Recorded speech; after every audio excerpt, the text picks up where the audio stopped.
Latest చూద్దాం. యూరీలో ఉగ్రదాడికి ప్రతిగా భారత్ మెరుపు దాడులు జరిపింది. దీంతో భారత్ పాక్ మధ్య సంబంధాలు హీట్ ఎక్కాయి. ఇక ఇరు దేశాల మధ్య యుద్ధం తప్పదనే స్థాయికి చేరుకుంది పరిస్థితి.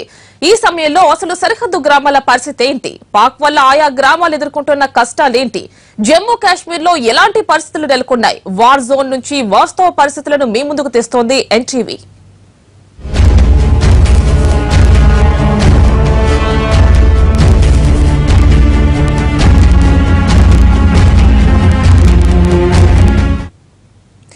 జమ్మూ కాశ్మీర్ లోని సరిహద్దుల్లో ఉన్న గ్రామం గడకాట్. ఇక్కడి గ్రామస్తులకు పాక్ వైపు నుంచి వచ్చే తూటాలు, కాల్పుల శబ్దాలు నిత్య కృత్యం. ప్రాణాలను అరచేతిలో పెట్టుకుని బతుకు దేవుడా అంటూ కాలం వెళ్లదీస్తున్నారు. అక్కడి ప్రజలతో మాట్లాడి వాళ్ల సమస్యలను తెలుసుకునే ప్రయత్నం చేశారు మా ప్రతినిధి రెహనా. పాక్ సరిహద్దు గ్రామం గడ్కడా నుంచి స్పెషల్ రిపోర్ట్. ప్రస్తుతం మనం గడఖాడ్ అనే గ్రామంలో ఉన్నాం. ఇది సరిహద్దుకి ఆనుకుని ఉన్న గ్రామం. పాక్ భారత్ సరిహద్దుకి ఆనుకుని ఉన్న గ్రామం. ఇక్కడ తరచూ పాక్ భూభాగం నుంచి దాడులు జరుగుతూనే ఉంటాయి, ఫైరింగ్ జరుగుతూనే ఉంటుంది. వీళ్ళకి ఇది నిత్యకృతం. పచ్చని పంట పొలాల ఒకవైపు, కానీ మరోవైపు తూటాల గుళ్ల వర్షం మరోవైపు. ఇలాంటి పరిస్థితుల్లో అందులోనూ ప్రస్తుతం ఉన్న యుద్ధ వాతావరణం, యుద్ధ మేఘాలు కమ్ముకున్న సమయంలో ఈ గ్రామస్తులు ఏమనుకుంటున్నారు, ఈ గ్రామస్తుల మనోభావాలు ఏ విధంగా ఉన్నాయో తెలుసుకునే ప్రయత్నం చేద్దాం. బతాయియే యహాं इस गांव में क्या हाल है? इस गांव का कैसे हाल है? बहुत परेशानी है। बोलो जी बताइए, इस गांव का क्या हाल है? बिकॉज आप लोग बॉर्डर पे रहते हैं। ऐसा है कि गांव में साल भर में एक दो बार ऐसा वैसा होता रहता है। 2-3 साल के बाद भी होता है, फायर होता है, उनकी तरफ से गोली भी आती है और हमको यहाँ रहने में बहुत दिक्कत आती है। तो गवर्नमेंट के आदमी आते हैं, हमारे जो इलाके के रहनुमा वो आते हैं, वो हमें बोलते हैं कि पीछे चले जाओ। पीछे हम कैसे जाएं? ये सारा फसल हमारा, घर सारे मवेशी सारे हमारे पास हैं, इनको छोड़कर कैसे जा सकते हैं? कभी कभार हमें जाना पड़ता है तो ऐसा करते हैं, शाम को भाग जाते हैं दूर दराज कहीं अपने रिश्तेदारों के घरों में, तो सुबह होते ही हम वापस आ जाते हैं। तो बहुत सालों से सन 65 से ही हमारे साथ ऐसा होता रहा है। हम बॉर्डर पर रहने वाले लोग हैं, तो हमें बॉर्डर पर ही ज़मीन दी जाती है और जो हमारा फसल है वो भी नुकसान हो जाता है। कुछ तो उनके मवेशी खा जाते हैं, कुछ जो बॉर्डर लाइन आई है उसके आगे है। ऐसा हम गुजारा कर पाना यहाँ बहुत मुश्किल है। बस यही हाल हमारा रहता है, ज़िंदगी कोई बसर करने का ढंग नहीं है ऐसा। तो ఇక్కడ సరిహద్దు గ్రామం కావడంతో పచ్చని ఫెర్టైల్ ల్యాండ్ అయినప్పటికీ పంట చేతికి అందుతున్నప్పటికీ అది చేతికి వచ్చే సమయంలో ఏ టెన్షన్ అన్నా ఉంటే వీళ్ళు తమ పొలాలకి వెళ్ళడానికి కూడా అవకాశం ఉండదు. మరి కొందరితో కూడా మాట్లాడదాం. बताइए, तो आप जो आप सेंसिटिव इश्यू चल रहा है भारत पाक के बीच में, तो आप लोगों का दिल में क्या टेंशन है? हमें तो हर टाइम टेंशन ही रहती है कि कब फायर हो जाएगा, कब नुकसान हो जाएगा और कब भागेंगे। कुछ बच्चे तो बाहर हैं, पीछे रिश्तेदारों घर में भेज दिए हैं, तो हम इधर बैठे हैं 2-4 आदमी, शाम को हम भी निकल जाएंगे। ये हालत है, 50 साल से यहाँ यही देख रहे हैं हम, क्या करेंगे? तो फिर आप लोग ये नहीं सोचा कि इस गांव के बजाय किसी दूसरे गांव को चले जाने की कुछ आलोचना कर रहे हैं, या सरकार से ऐसा कुछ प्रपोजल है? दूसरे गांव में कहाँ जाना, रिश्तेदार के पास जाएगा वो भी परेशान हो जाएगा, कितने दिन जाएगा, रोड पे कौन से होएगा, वो तो घर पे रहना पड़ेगा, चाहे गोली चले जाए कुछ भी हो। जाना कहाँ है? जाने के लिए आगे गवर्नमेंट थोड़ी सामभ सकती है। किसको सामभेगी? माल मवेशी को सामभेगी, जिमी को सामभेगी, इंसान को सामभेगी? इतनी तक गवर्नमेंट कर नहीं पाएगी। तो छोड़ के भी चले जाएंगे, 2 दिन के बाद बर्बाद हो जाएगा सब। वो कहाँ जाएंगे? जाएंगे तो जान जाएगी, बॉर्डर पे आगे और कहीं नहीं जाने वाले हैं। अब आपके फसल का क्या हाल होता है? हमेशा बर्बाद हो जाती है। जब भी गोलाबारी होगी बर्बाद हो जाएगी, काटने नहीं देंगे, वो गोलाबारी करेंगे तो बर्बाद हो जाएगी। कौन काटेगा? जाएगा गोलाबारी में कौन जाएगा? बोले भूखे मर जाएंगे तो ठीक है, अच्छा रहेंगे, उधर जाना नहीं है। बच्चे को नहीं जान देंगे हम। चलो कोई मेरे पर का बूढ़ा होगा तो चले जाएगा, मरना तो मरना है। बच्चों को कहाँ भेजेंगे? एक बच्चा कहाँ भेजेंगे? उसको बॉर्डर पे भेजेगा कोई? माई बाप नहीं भेजेगा। वो बोलेगा बेटा भूखा रहना, इधर है, तुम नहीं जाना, उधर बॉर्डर पे नहीं जाना। तो क्या करना है? गवर्नमेंट को देखती नहीं, सुनती नहीं है, क्या करना? किसको पूछना है, किसको बताना? आप भी आए हो, पता नहीं कहाँ से आए हो, क्या अपना क्या मतलब है, क्या करना है, क्या कहना करना आपने, वो तो आप ही जानते हो। हमारे तो दुख ही सुनाना, जो हमारे पास इधर गांव में दुख है वही सुनाना है, और क्या सुनाना। जो गवर्नमेंट अभी कर रही है पता नहीं अच्छा कर रही है माड़ा कर रही है। इस टाइम तक तो मोदी साहब अच्छा ही कर रहे हैं, बाकी पता नहीं क्या करेंगे आगे, क्या होता है क्या नहीं होता है। तो बम कौन से समय में पड़ते हैं? कभी आप देखा सुना? मैम बम अभी बम ही पड़ रहे हैं। हर साल क्या होता है कि जब भी जो हमारे किसान हैं तो जब इधर वो फसल लगाते हैं तो इसी महीने क्या होता है कि बाहर उधर से फायर होता है तो फसल ऐसे ही रह जाती है सभी इधर। तो जितने भी इंसान हैं वो जो हमारे इधर किसान होते हैं वो ऐसे बेचारे वो हर बार फसल लगाते हैं इधर, तो हर बार जब ही पकती है तो जो वो ऐसे ही फायर होता है सभी, तो फिर वो भाग जाते हैं ऐसे ही। फिर क्या करना है, तो फसल बर्बाद हो जाती है। जब काटने का समय आता है तो जब पकता है तो इंसान सभी इस पे फसल पे ही निर्भर रहता है। तो अब गवर्नमेंट बोल रही है कि 10 किलोमीटर के जो भी सराउंडिंग्स गांव वाले हैं तो उन लोगों को एवैक्यूएट करने के लिए कहा, तो इस गांव से भी चले गए? नहीं मैम, गए हैं, हमारे इधर भी गए हैं। हमारे इधर बच्चे और जितने बूढ़े हैं वो सभी चले गए हैं। ठीक है, तो अभी इधर घर के कोई बड़े बड़े ही रहे हैं, बाकी बच्चों को सभी सुरक्षित जगह पे उन्होंने भेज दिया है। तो ऐसे जो बूढ़े हैं वो चल नहीं सकते। तो स्कूलों की क्या हाल है मैम? जहाँ पे स्कूल बंद है सभी, आज 3 दिन से स्कूल बंद है सभी।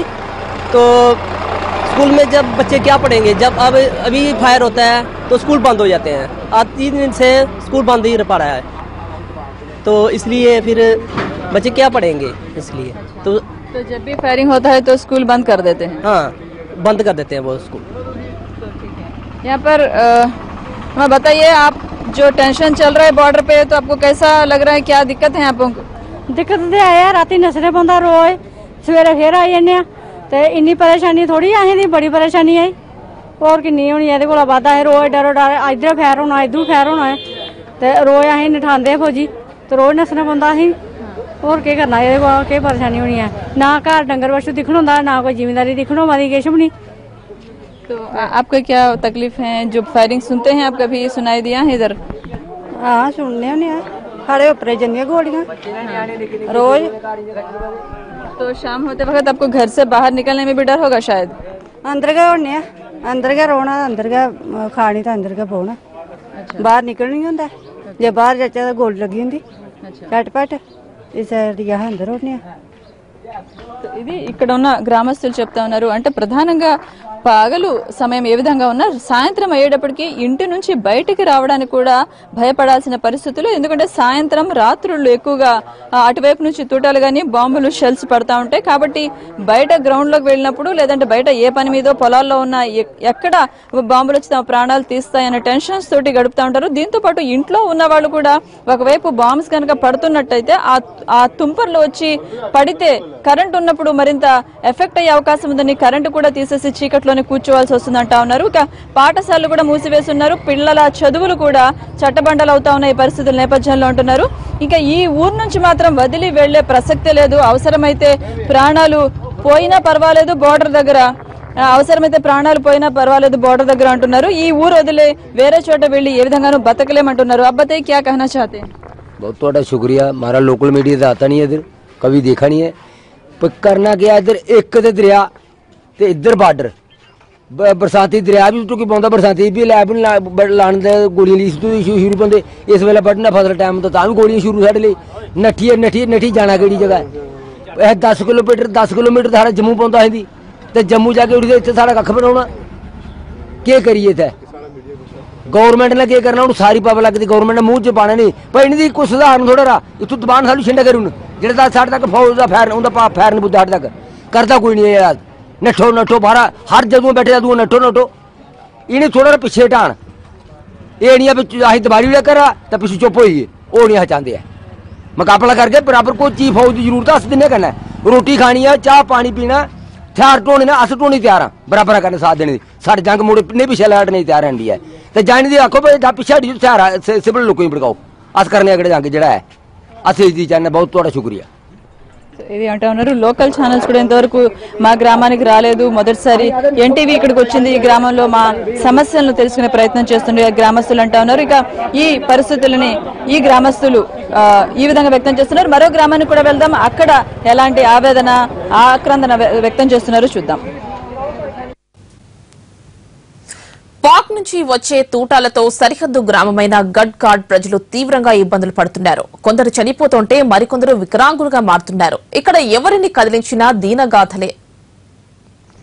గడ్కాల్ గ్రామంలో ఉన్న పరిస్థితి ఫైరింగ్ జరిగినప్పుడు ఈ గ్రామస్తులు ఎలాంటి ఇబ్బందులు పడతా ఉన్నారు, ఏ విధంగా గాయాల పాలవుతున్నారు, ఏ విధంగా ప్రాణాలు పోతున్నాయనేది ప్రత్యక్ష సాక్ష్యం మనం కాంతాదేవి ఇంటిలో వస్తే తెలుస్తుంది. ఈమె పేరు కాంతాదేవి. గతంలో సంవత్సరం క్రితం జరిగిన ఫైరింగ్ లో అటు నుంచి వచ్చి తన కాలు కి గాయమైంది, కాలు పూర్తిగా తీసేయాల్సి వచ్చింది. जी बताइए क्या हुआ था उस समय? गोली लगी है, बाडी करने गए, रोटी देने गए, गोली लगी, उन्होंने गोली मारी बेस्ट। तो आप उस समय क्या कर रहे थे, कौन सा समय था?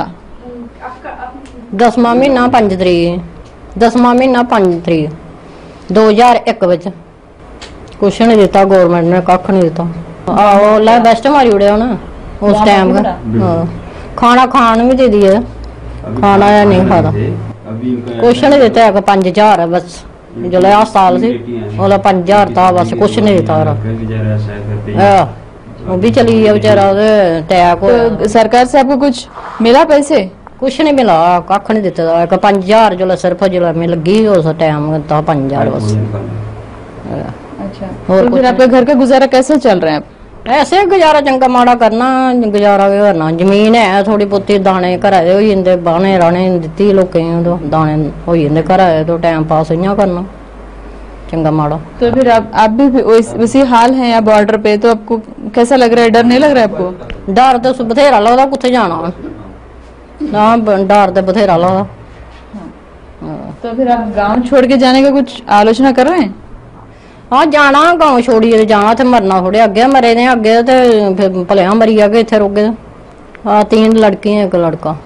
अच्छा, तो ఇది కాంతాదేవి యొక్క ఆవేదన. 45 సంవత్సరాల కాంతాదేవి పొలానికి తన భర్తకి భోజనం తీసుకువెళ్తున్న సందర్భంలో బాంబు పేలి ఆమె కాలు దెబ్బతినింది. ఆ తర్వాత కాలు తీసేయడం జరిగింది.